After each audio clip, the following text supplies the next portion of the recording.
આજે આપણે જે પ્રભુનું વચન જોવા માંગીએ છીએ નવા કરારમાં 2 કોરિન્થી તેનો 5મો અધ્યાય અને 10મી કલમ. કેમ કે દરેકે શરીરમાં રહીને જે ભલું કે ભૂંડું કર્યું હશે તે પ્રમાણે ફળ પામવાને આપણ સર્વને ખ્રિસ્તના ન્યાયાસન આગળ પ્રગટ થવું પડશે. આજે આપણે જાણીએ છીએ જ્યારે આ જગતમાં આપણે જીવીએ છીએ, બાઇબલ આપણને એક ખાતરી અપાવે છે.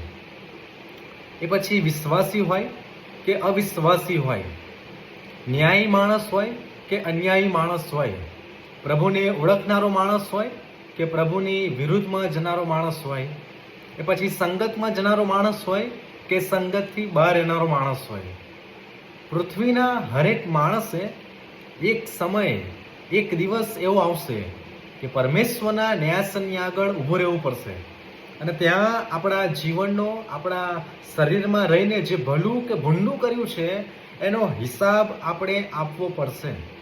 અને એ પ્રમાણે ફળ પામવાને માટે આપણે ન્યાયાસન આગળ, કારણ કે ઈશ્વર એ આપણો ન્યાયાધીશ બનશે, પ્રભુ ઈસુ ખ્રિસ્ત એ ન્યાય કરશે. આપણે ત્યારે બચીશું નહીં, ત્યારે આપણે એ પ્રમાણે લાગવક ચલાવીશું નહીં.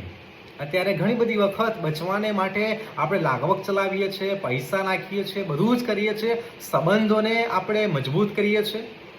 પણ જ્યારે એક સમય આવશે, એક દિવસ આવશે કે આપણે